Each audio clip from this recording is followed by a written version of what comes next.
Muhammad Saki Ashraf Huwaidi jadi bintang baru di skuad PSM Makassar. Pemain 19 tahun ini diorbitkan dari Akademi PSM ke skuad senior PSM pada awal kompetisi 2022-2023 ketika memperkuat PSM U18 di Elite Pro Akademi Liga 1 2022.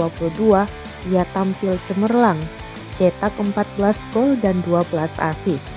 Muhammad Saki menjadi penerus di posisi penyerang sayap. Sebelumnya ada nama M. Rahmat dan Rizky Eka Pratama. Pemain nomor punggung 37 ini selalu bermain di 10 laga PSM. Durasi bermain 487 menit, 5 kali menjadi starter dan 5 kali bermain dari bangku cadangan. Walau belum mencetak gol maupun assist bagi PSM, Muhammad Saki memberi kontribusi besar bagi tim. Muhammad Saki memiliki kecepatan dan skill mumpuni dalam merepotkan pertahanan lawan. Pengambilan keputusan pun cukup baik, tahu kapan harus menerobos ke dalam jantung pertahanan dan kapan tidak. Ia kerap melewati lawan dengan gerakan ala Brasil.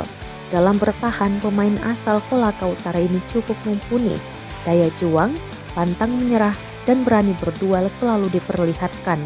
Makanya sang juru taktik Bernardo Tavares selalu memainkannya. Penampilan apik Muhammad Saki bersama PSM membuat pelatih timnas Indonesia U20 Sintayong memanggilnya mengikuti pemusatan latihan timnas Indonesia U20 di Turki dan Spanyol.